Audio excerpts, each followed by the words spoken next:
Hi everyone and welcome to the Empowered You podcast. I'm Javi Israel, your host, speaking to you from Sydney, Australia.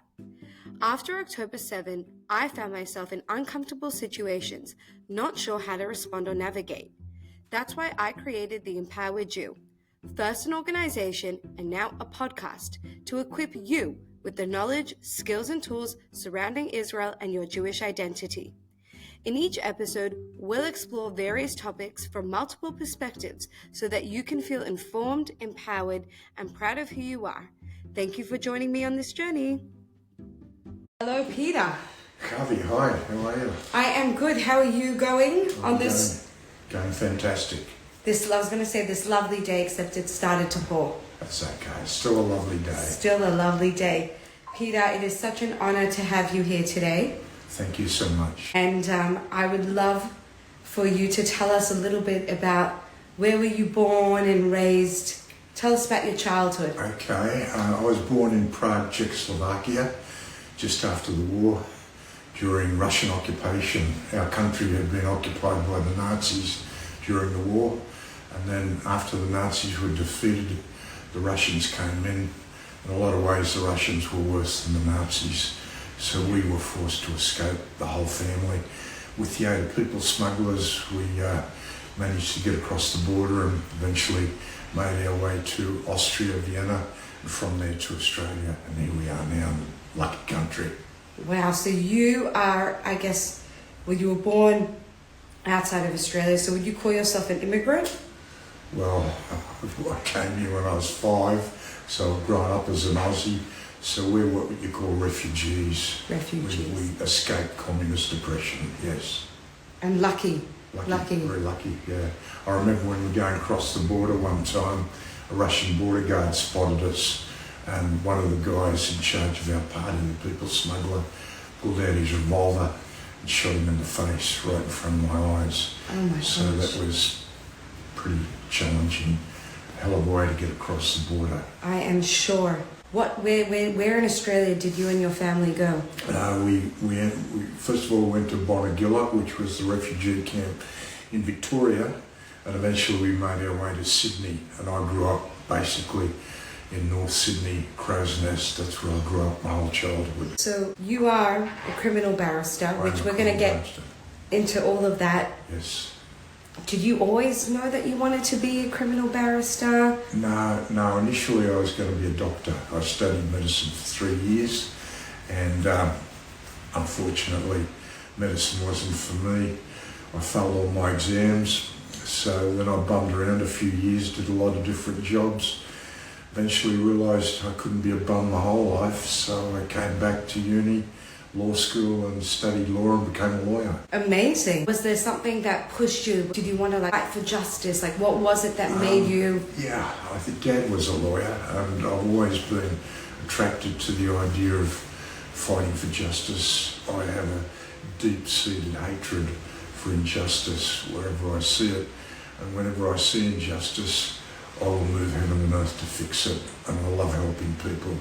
That's one of my favourite things, helping people who are in trouble. I'm sure it took a couple of years to become a criminal barrister after that. Yeah, I was in the solicitor's office for about a year, and I hated every minute of it. And it wasn't until I got a job as a prosecutor with Commonwealth Crown, that's when I decided criminal law was for me. So I've been practising criminal law through my whole career. I've been a criminal barrister now for many years, and I've prosecuted and defended in over 100 murder trials during my career, not only in Australia but also in Hong Kong. I lived and worked in Hong Kong for 18 years. The first 8 years I was a Crown prosecutor, locking up tried gangsters and killers. I then switched to private practice, and for 10 years I was defending tried gangsters and killers. So I've done both sides of the fence, and I've seen the absolute best of humanity, the absolute worst of humanity, and everything in between. Wow. I can only imagine. Is there something recently that you've been working on? Yeah, I've been working on this case in Tasmania. I've been working on this for 4 years. I met this family there 4 years ago when I was there getting ready for a car race. I competed in the Targa Tasmania race with my Lamborghini Hurricane, and I met this family purely by accident. And they told me this horror story of the little girl, Eden, who at the age of 15 was found hanging from a tree in St Helens. And Mum and Dad told me the details, and it didn't take me long to join all the dots together, and I realised that this kid did not commit suicide. The cops covered it up as a suicide. The coroner rubber stamped it as a suicide, and I've been fighting for the last 4 years to get justice for this little child. This whistleblower came forward on Australia Day 23 and told the family that Eden did not suicide. She was strung up in the tree to make it look like suicide.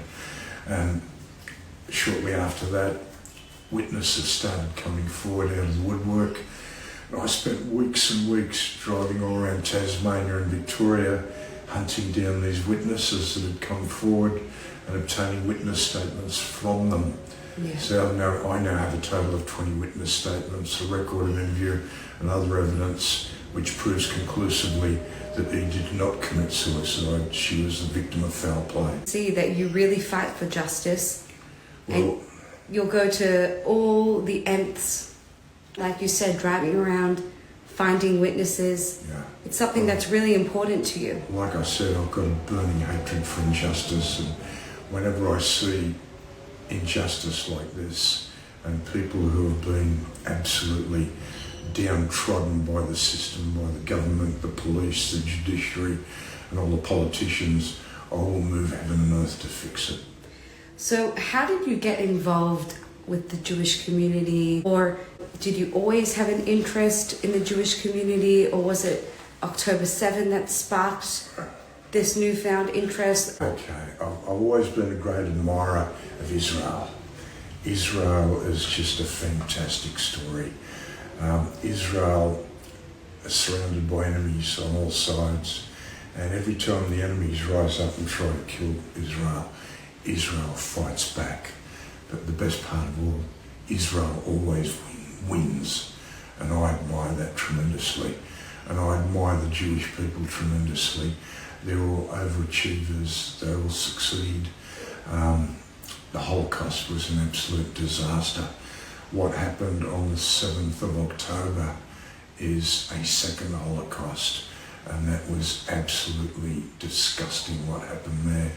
What was even more disgusting is what happened in Australia on October 9th, when these animals, anti-Semitic thugs, went through what they went through at the Opera House, chanting, "Where are the Jews?" The Jews, gas the Jews. Absolutely flabbergasted me. And I was furious and angry at the way that our police handled this. This anti-Semitic bunch of thugs, this lynch mob, was screaming anti-Semitic, genocidal vitriol and hatred. The cops stood around like stuffed dummies, did nothing, didn't arrest a single one of these anti-Semitic thugs. What they did instead, they went after the soft target, the lone, brave, courageous Jew who started waving a flag. They arrested him, and that was absolutely disgusting. And that's one of the reasons why the tsunami of anti-Semitism is surging through this country, because of the way cops are handling this. And were you shocked to see that Opera House scene on October the 9th? Absolutely. I was absolutely gobsmacked at what happened there and the way the police handled that. That was absolutely disgusting, the way those police handled. And did you, as an Australian, expect better from the police, expect better from the government? Oh, absolutely, absolutely. Now, you asked me how I got involved with the Jewish community. I was watching events unfold after that 9th of October debacle at the Opera House. And I was particularly incensed by the gutless, weak Vice-Chancellor at Sydney University who failed to protect Jews on his campus and allowed these thugs to camp on his front lawn for weeks and weeks and weeks. So I hatched a plan with the aid of one of my friends. We ran it past some Jewish leaders. I didn't want to do it without their consent. I didn't want to disrespect the Jewish people. So when they gave me the green light, me and Mike marched on Sydney University. We draped ourselves with Israeli flags and proudly displayed Stars of David. And we went to the university there. We demanded to see the Vice-Chancellor. The security completely freaked out. They didn't know what to do with us. And eventually the word came down that the Vice-Chancellor couldn't see us. He was too gutless. He didn't want to face us. So what I did after that, I read an open letter which was addressed to the Vice-Chancellor demanding that he resign, that he's not fit to hold the job that he's holding. And that letter was read to the media, and that letter, together with a video clip of what we did at the university, went viral all over the world. And that's how the Jews found out about my existence, I suppose. And I got phone calls from the Jewish people, and ever since then I've been invited to give talks at synagogues, talks at panel meetings, and today you've been invited me very kindly and graciously to talk to you for your video recording. Thanks, Peter. We all see injustices occurring, but we all think someone else is going to deal with it. But it takes a leader to actually stand up and do something. And you actually went donning your Israeli flag and you demanded better for Jewish university students on campus. Well, there were actually two reasons why we did that march on the university. The number one reason was to demand that this gutless wonder of a leader resign. The second reason was to send a message to the Jewish community, and that message basically was, hey, I'm not a Jew, I'm a Gentile. Mike's a Gentile, but our religions are irrelevant. What's relevant is that we are ordinary Aussies who are willing to stand up and speak out about what's happening here. And the message we wanted to get across to the Jewish community was, hey guys, you're not alone. Ordinary Aussies are standing with you. We feel your pain, we feel your suffering, we have your back. That was the message we wanted to get across. And I think that message was even more important than telling this arsehole to piss off. Yeah. And do you feel like your mates or your family members, do they feel as passionate about the injustices that are occurring? Well, look, I know that ordinary Aussies, my friends, ordinary Aussies, all over the country are disgusted by what's happening, this rising tide of anti-Semitism. The big problem, however, is because we've got this ridiculous, woke, left-wing, political correctness, cancel culture in this country. Most ordinary Aussies, even though they hate what's happening, they absolutely loathe anti-Semitism, the average ordinary Aussie is too afraid to stand up and speak out because they're terrified of being cancelled. They're worried they might lose their jobs. They're worried they might be ostracised by their peers or their friends. That's the big problem. But I know for a fact that the silent majority of ordinary Aussies, right-thinking Aussies, justice-minded Aussies, are totally against this disgusting anti-Semitism that's surging through our country. You know, that restores a lot of hope, especially for the Jewish community. And since we had our panel event, there has been more cases of anti-Semitism. Yeah. And we just had, maybe not even a week ago, Yeah. of the kindergarten in Maroubra. Yep. And they set fire to cars outside Alex Rifkin's old house with anti-Semitic graffiti on the walls. Now, I'll tell you now for a fact, I lay the blame for this anti-Semitism. It's always been there, but it started to raise its ugly head on the 9th of October with the Opera House debacle. And I blame this squarely on our weak, mealy-mouthed, gutless, useless Prime Minister and his equally gutless, useless Minister for Foreign Affairs, Penny Wong.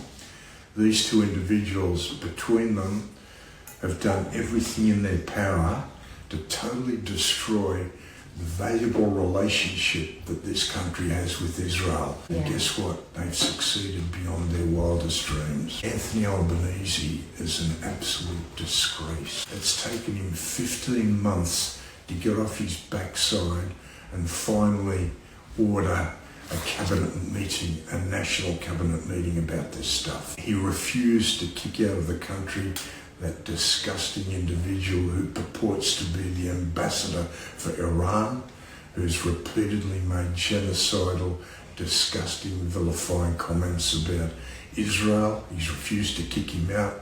They've barred entry to one of Israel's politicians, and yet they won't kick out this Iranian ambassador. Albanese, when the synagogue was firebombed in Melbourne, what was Albanese doing? Playing tennis in Perth. When Rome burned, Nero fiddled.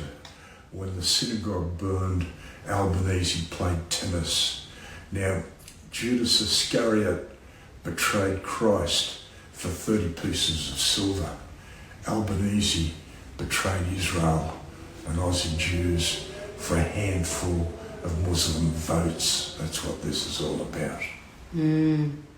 I can see, by the way, why you're a criminal barrister. Well, you know what? I sometimes think I'm in the wrong job. You know why? I think I should have been a rock star. Yeah, that too. With the sunnies and your voice, yeah, you could totally be a rock star. And you are a rock star. Different kind of rock star, though. Thanks. You basically solely blame the government. Do you feel like... Absolutely. And Penny Wong also. I forgot about Penny Wong. Don't want to leave her out of this.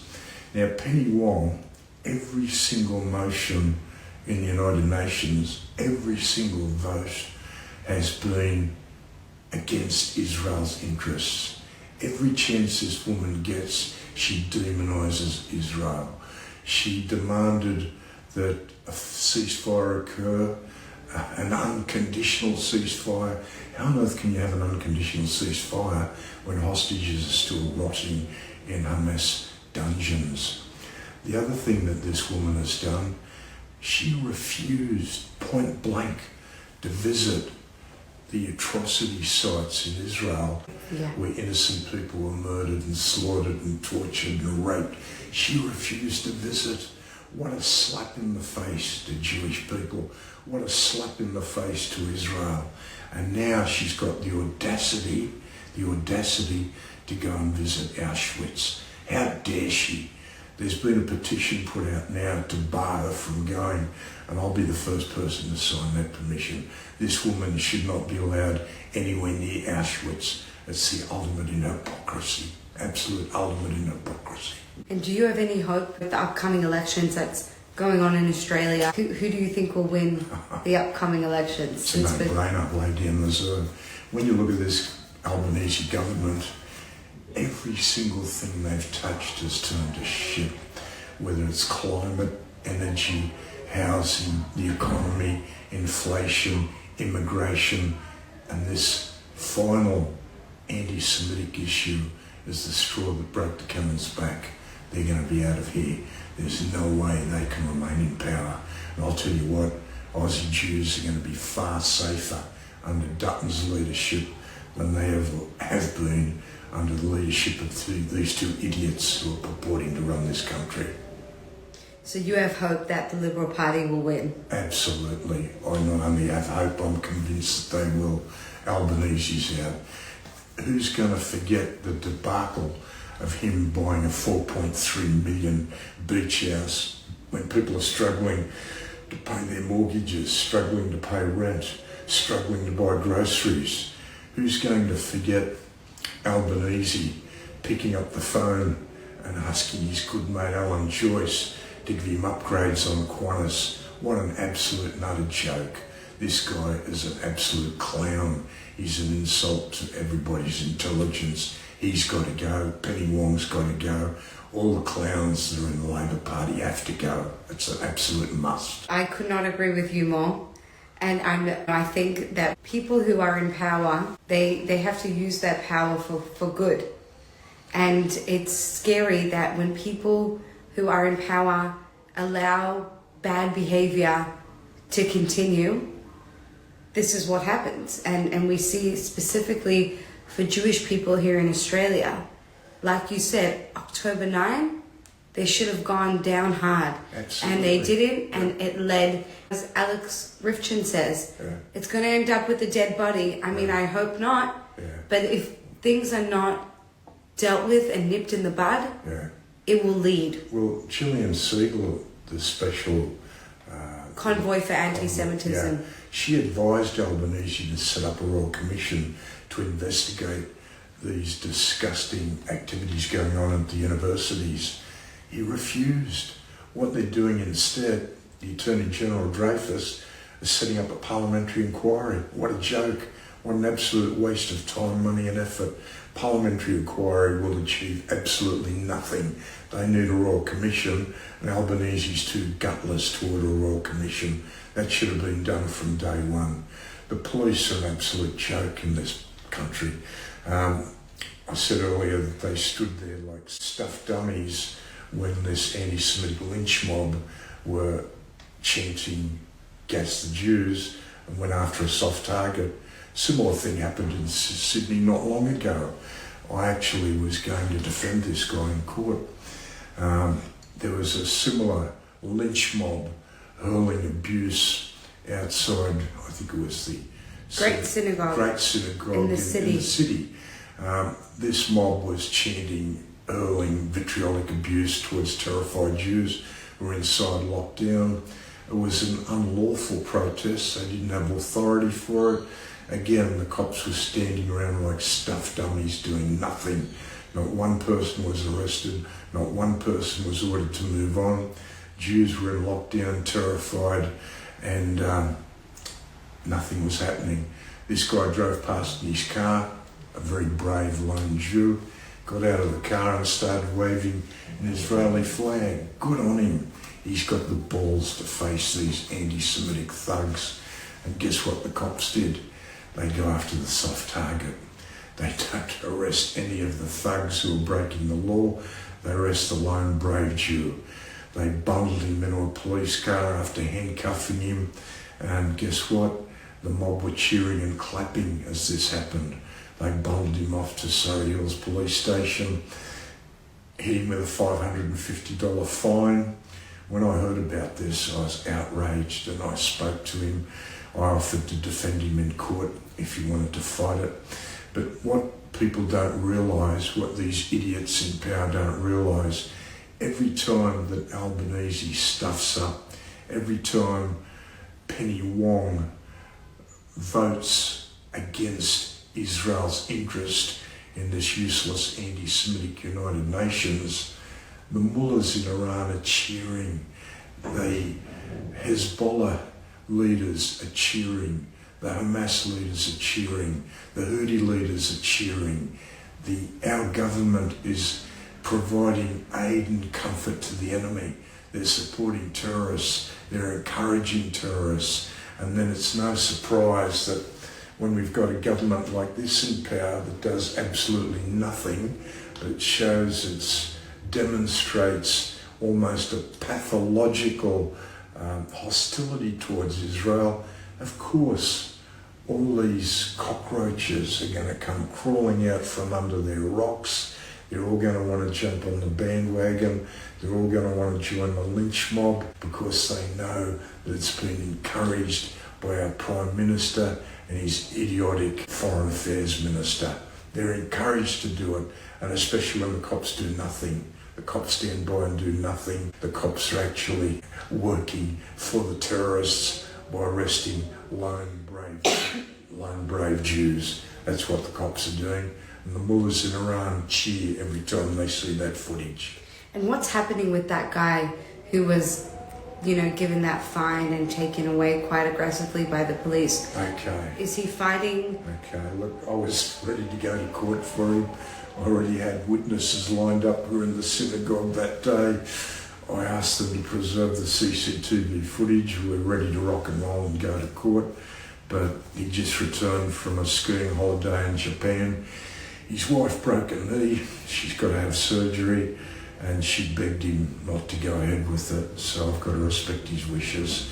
He doesn't want to proceed, which is a great shame. I would have loved the opportunity to kick the shit out of these cops in the courtroom. Yeah, well, I know of a few other instances of Jews in similar situations that just waved an Israeli flag and were viciously and aggressively taken by the police, quote unquote, for their own safety. And also... No, it wasn't for their safety, it was the safety of the cops. The Yeah. cops are too scared to arrest the real perpetrators because they're outnumbered 10 to 1, and these are guys who are pumping iron in the gym every day.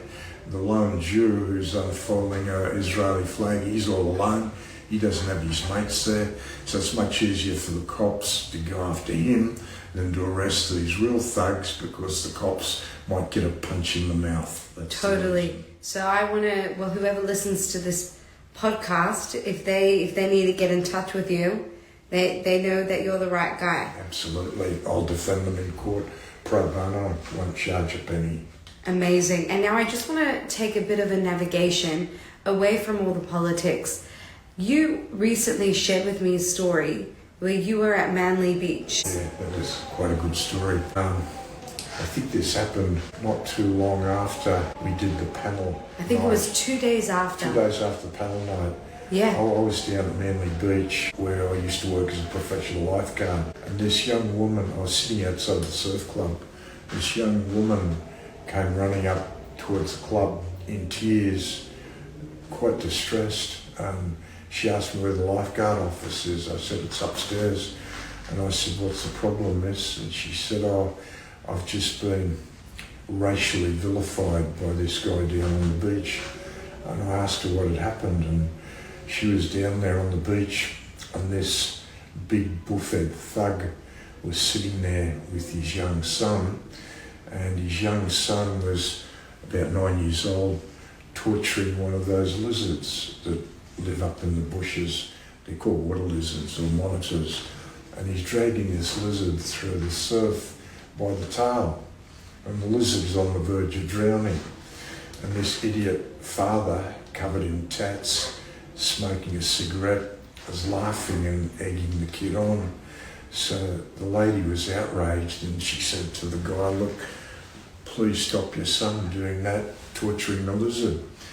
And he said to her, and she spoke with a very heavy foreign accent, and he said, why don't you f off back to the country you came from? And she was quite mortified by that. That's what caused her to come running up. And I noticed she spoke in a heavy accent. I asked her where she's from. Israel. And she said to me, I've been getting a lot of this shit for a long time now, and this is the last straw. What this guy said to me, enough is enough. So I said, look, calm down, darling. I took her upstairs to the lifeguards. I told them what happened, and I demanded they call the police. And I made sure she stayed up there for own safety. Then I went back down to the beach to confront this thug. Yeah. And I said to him, mate, that sort of behaviour is totally unacceptable in this country. If you want to carry on like a total pork chop, go back to Bankstown or Yagoona, or wherever you came from. And he started getting all defensive. And I said, mate, don't leave, stay where you are, the police have been called. He said, I don't give a f***, you can call the police. And I said, yeah, well, we have, so don't go anywhere. If you try to leave, mate, I will stop you, so make sure you don't leave. So he sat there like a stuffed dummy. And when the police arrived, I told them what had happened. They dragged him up from the beach, up to the in front of the surf club, and questioned him. Told him some lies, he gave them a wrong ID. So they got him for the wrong ID. Then I suggested they get him for offensive language down on the beach, and racial vilification. I think they were going to hit him with a massive fine. So that was that. And this young lady, she was so grateful.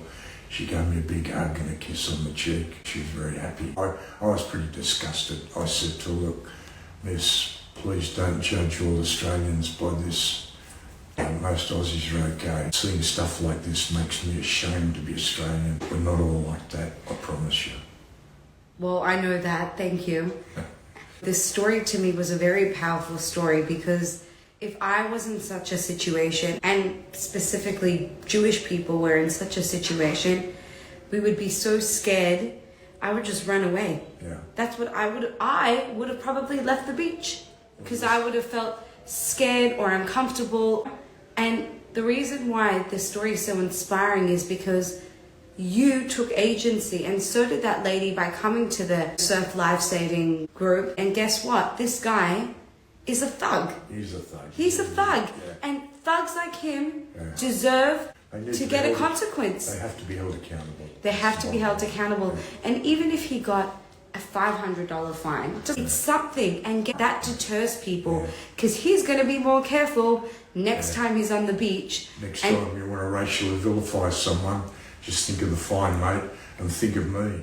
Exactly, and that will scare him off straight away. So I got from this story this inspiration to actually act. If someone says something that's not okay, call the police. Speak up. Yep. Speak up. Listen, it's not...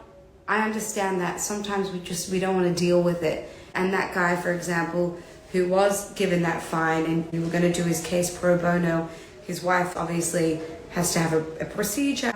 It takes effort. It takes effort to do something, but it's worth it. And especially in times like now, we need to put in that effort because these thugs need to be held accountable. You have to stand up and speak out. That's the bottom line. Yeah, stand up, speak out, and be an upstander and not a bystander, and not let yourself get abused by thugs, essentially.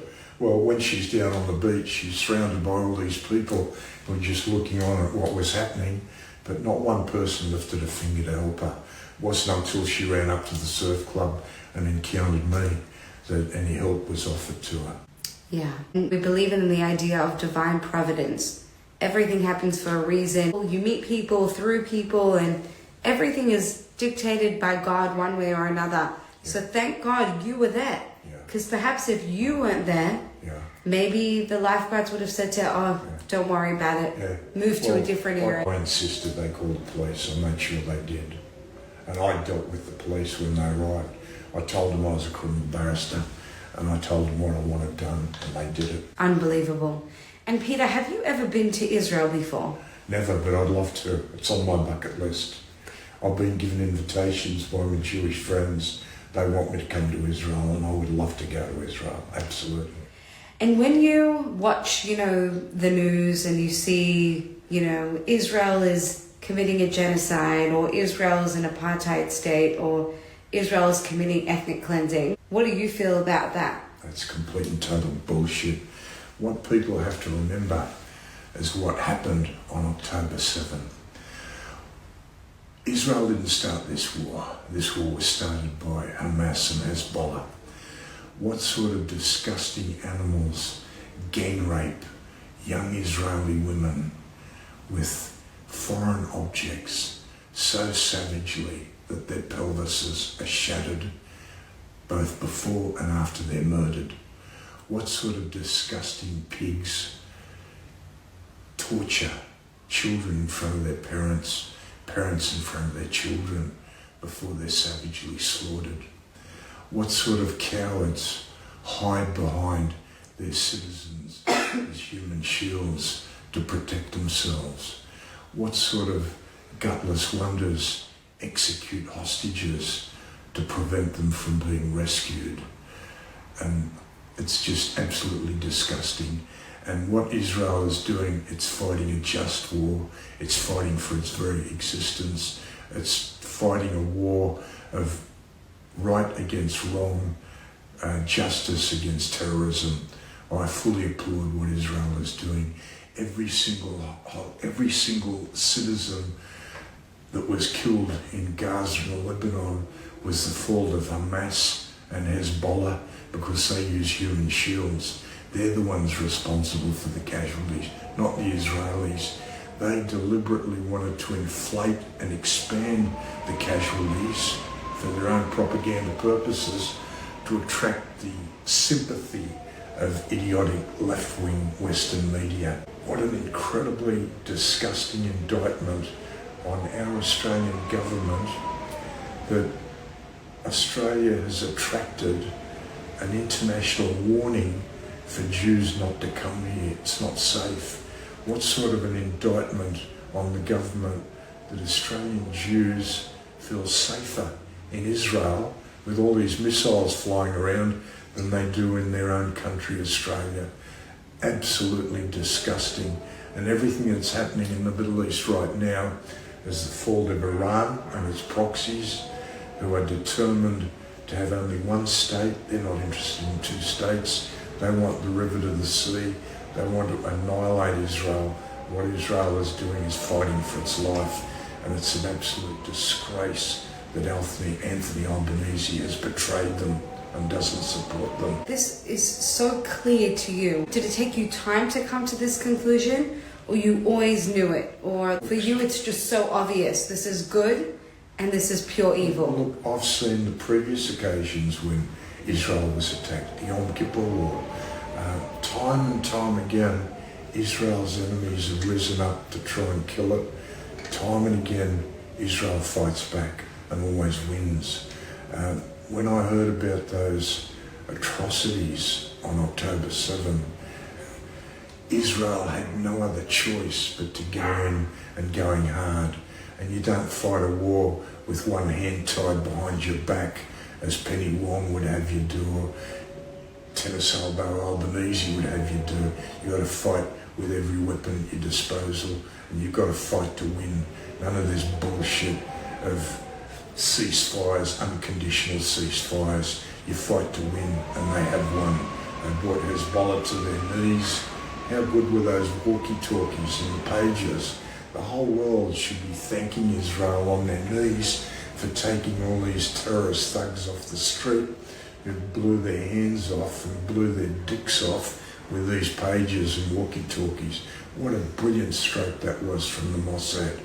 The world should be thanking Israel for taking these scumbags off the street. And does your family, do they care what's going on in Israel, or your friends? Is it something that's even on their minds? Like, do they appreciate what Israel has done? My family are all dead. The only family I have left are a surviving son and my wife, and they're very concerned about what's happening in Israel.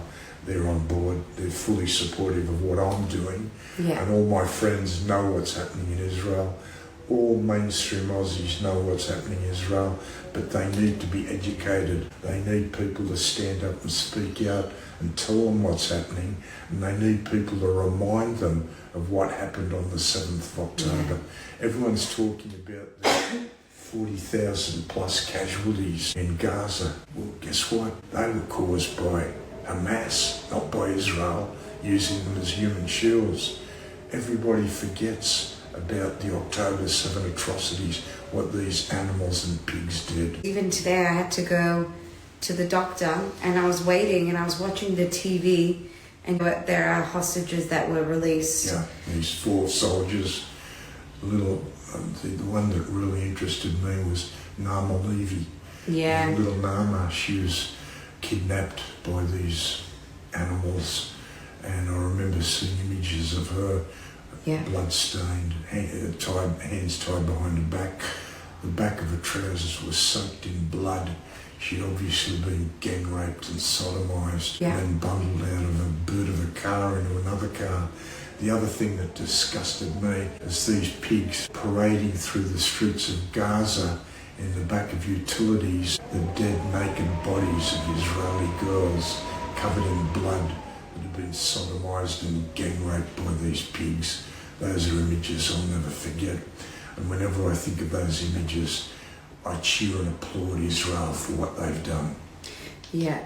So I was watching the news, and they say 4 hostages are released, and then they straight away, this is mainstream news, show all of these, thousands of Gazans who are now moving towards the center of Gaza. Yeah. And they just show all these images. They're holding a few bags and their children. Yeah. And you straight away, you feel for them. You feel for these Gazans. And you know what? I am a compassionate person for everyone, and I feel for them too.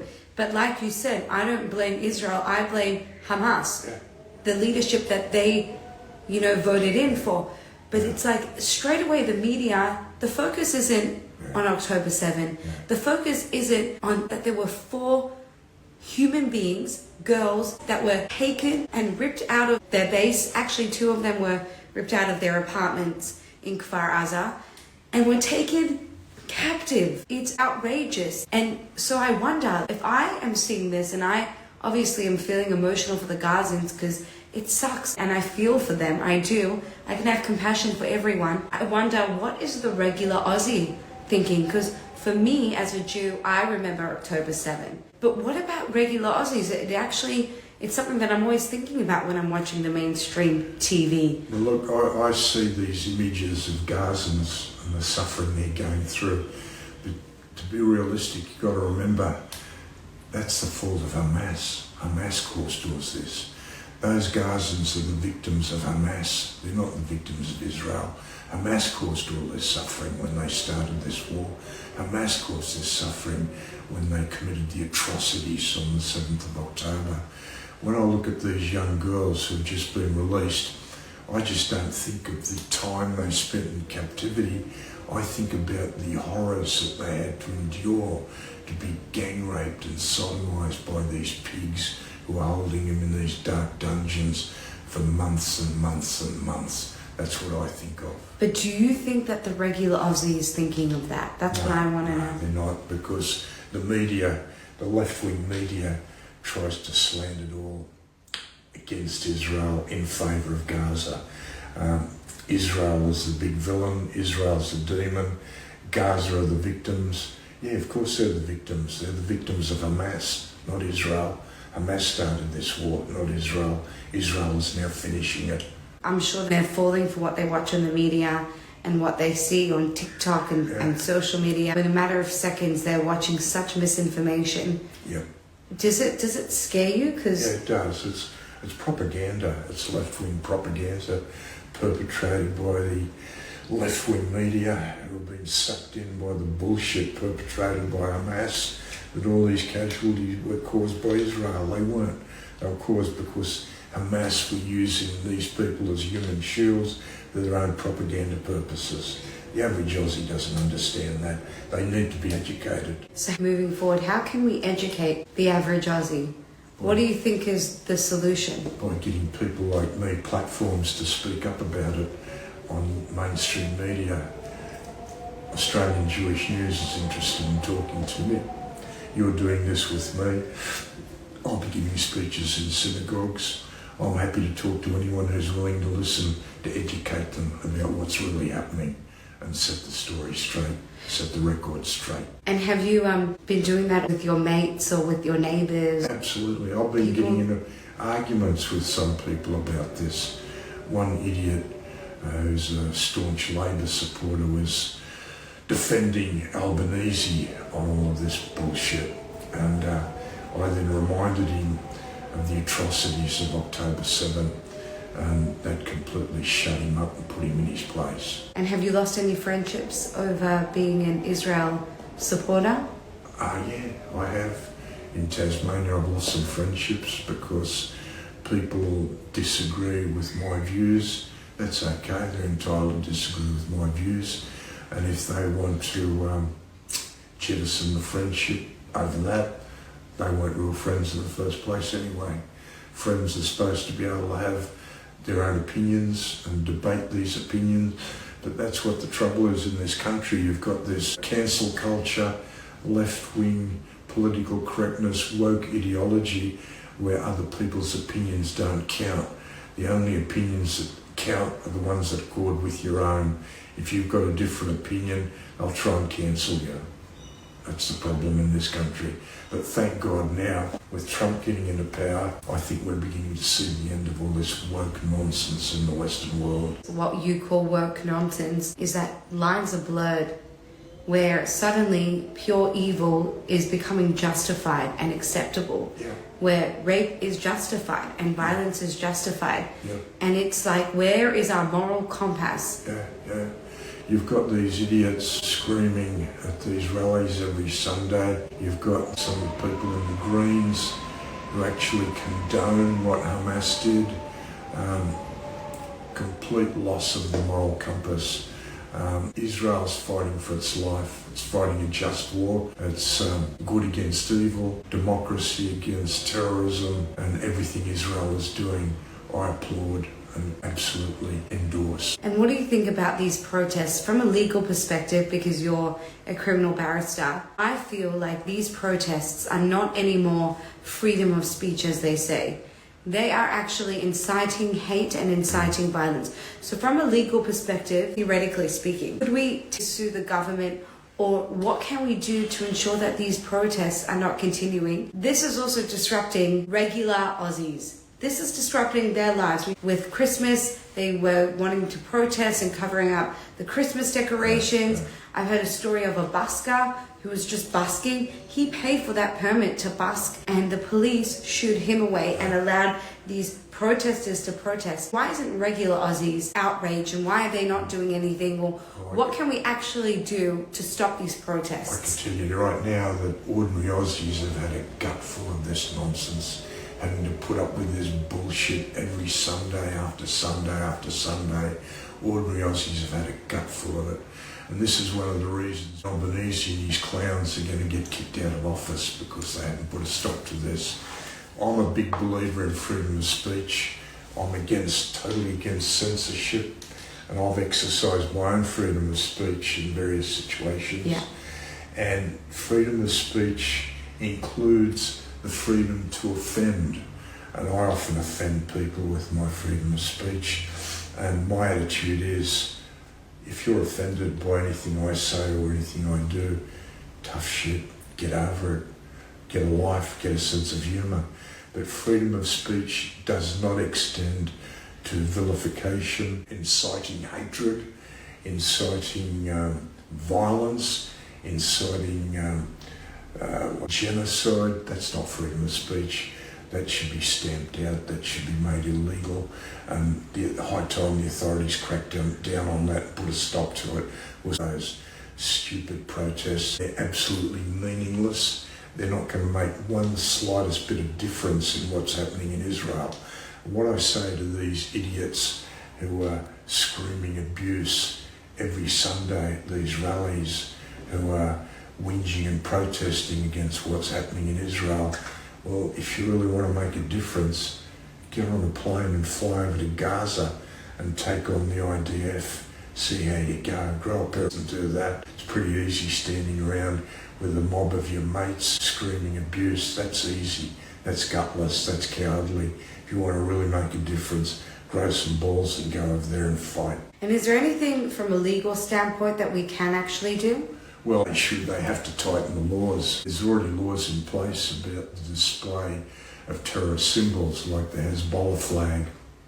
And I've seen countless protests where individuals are waving these flags and even wearing these t-shirts with the Hezbollah symbol, the raised fist with the AK-47 at the end of it. And they're illegal, they're criminal. And I've seen cops standing around, again, like stuffed animals, only metres from where these symbols are being waved and displayed, and t-shirts. The cops do absolutely sweet for nothing. I went with a Jewish former Israeli soldier. I took him to the St. George police station.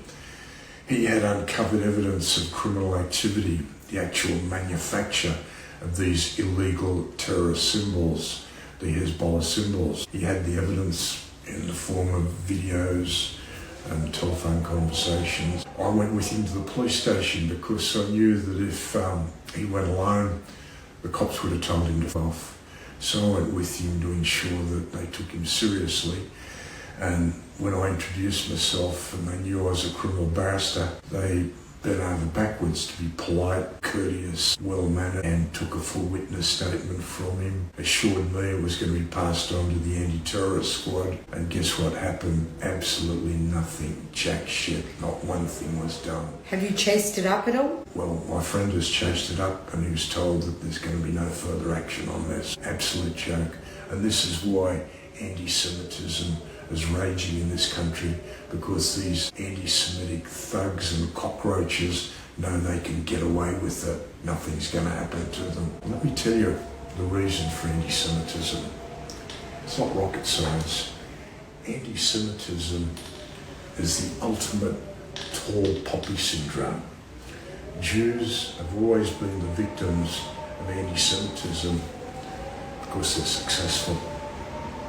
They make a go of their lives. Jews have contributed to society in so many ways. The law, medicine, literature, science. Albert Einstein was the greatest scientist of all time. He was Jewish. The reason why Jews attract so much hatred and so much resentment and so much jealousy is because these anti-Semitic thugs are jealous of their success. The anti-Semites, these cockroaches who come crawling out from under their rocks to jump on the bandwagon. You have a look at them. They're losers, they're ne'er-do-wells, they're absolute achievers who have never achieved anything in their lives and never will. And they look at the Jews and they look at the success of the Jews and they hate them and resent them because they've got their own lives and they're jealous and resentful of anyone who's made a success of their lives. The only way Jews will ever be able to get rid of anti-Semitism is try very hard not to be successful.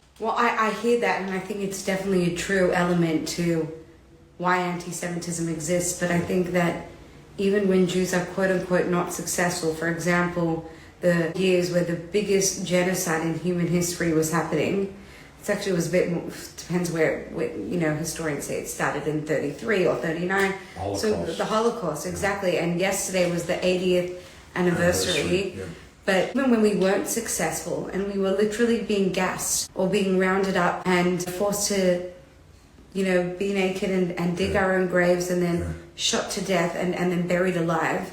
And we're being graphic here because this is a pretty graphic interview anyways. Yeah. Even then we were locked out, we were vilified. Even then, even when we weren't even successful, we were the actual opposite of success. We were literally treated like cockroaches, if not worse than cockroaches. Yeah. So I think it is a huge part, but I think it is this deeply entrenched hatred that has always existed. I feel like it's just become a rule of nature. Like the sun comes up and the sun goes down. Jew hatred will always just exist.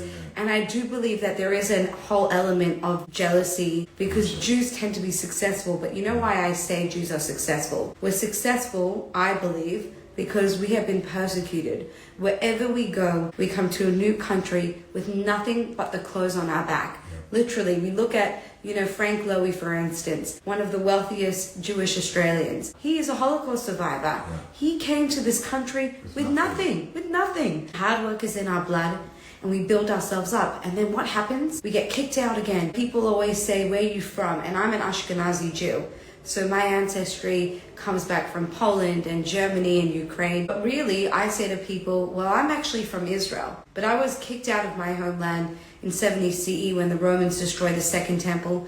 And my ancestors were forced to move around. Jews, you look at my husband Ezra. He's very multicultural, me and him, we look completely different. He is of Moroccan, Egyptian, Indian descent, and a whole bunch of other places within the Middle East, and also Greek and Italy. We're very into our DNAs here. But the reason why we have so many places is not because we got bored of a place. It's because we were kicked out.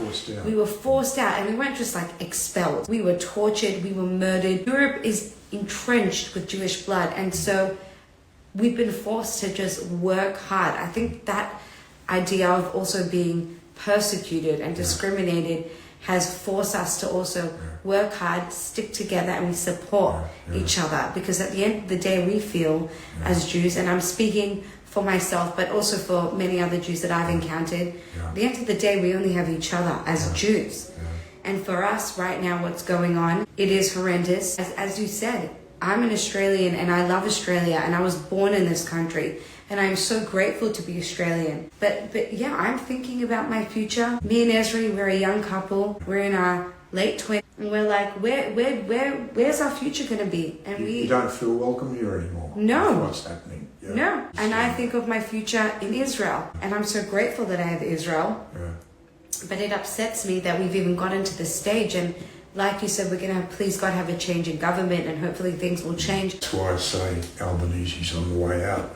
This anti-Semitic issue is the last straw for Aussie people. He's going to get kicked out for sure.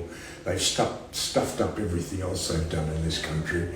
The country's never been in a worse state. Albanese is the worst Prime Minister, the weakest Prime Minister we've ever had. He's got to go. The Jews will be protected by Peter Dutton. I can guarantee that. I hope so, but it also scares me that Jewish people, we need the government to be on our side, so to speak. Yeah. In order to feel that protection. Well, Albanese has been against you. He's betrayed Israel, he's betrayed Aussie Jews. That's why you feel the way you do. That's why Albanese has to go.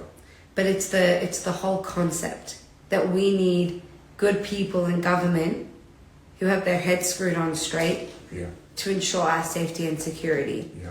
That is that concept, and we see it throughout Jewish history where Jews have tried to move up to the upper echelons of society. They've befriended people in power and government because they think if we have a relationship with the government, they'll be nice to us. And it works sometimes. Sometimes in Jewish history it worked. And then many times it didn't. Or it worked for a certain time period and then it ended. But it's just so absurd to me that we need a moral government for us to be protected. That whole idea is just messed up, that we need protection from the government. And my heart goes out to you. I really, really bleed for your people. I'm disgusted by what's happening in this country. It makes me ashamed to be Australian, honestly, when I see happening to you people in my country, in your country. In our country. It's absolutely disgusting what's happening, and it's got to change. And it will, please God. What is your hope for the future? Okay, I've got two goals. Number one, see Albanese kicked out of office, Peter Dutton brought in. And number two, to get Eden's killers on trial in Tasmania. Yeah. They're my goals. They're your goals. Yeah. And what about your broader hope for the future? So not your personal goals, but the just Australian society as a whole. Well, I'd like to see the antisemitism dampened right down with proper, appropriate laws. You're never going to get rid of it. It's always going to be there. Yeah. But the reason it comes out the way it has is because our leaders encourage it to come out, and our slack, lazy police force, by not properly enforcing the law, reward these thugs by not enforcing the law properly. So I'm hoping there'll be a tightening of the laws and a change in government to make that happen. Amazing. Peter Lavac, thank you so much for your time. Thank you for your wisdom, for your inspiration, your encouragement. And it will pass. This too shall pass. Yep. And we definitely will see better days. Yeah. We'll be cracking champagne bottles when Peter Dutton's elected. We definitely will. Thank you so much, Peter. Thank you. It's been a great pleasure. Thank you, Garvey.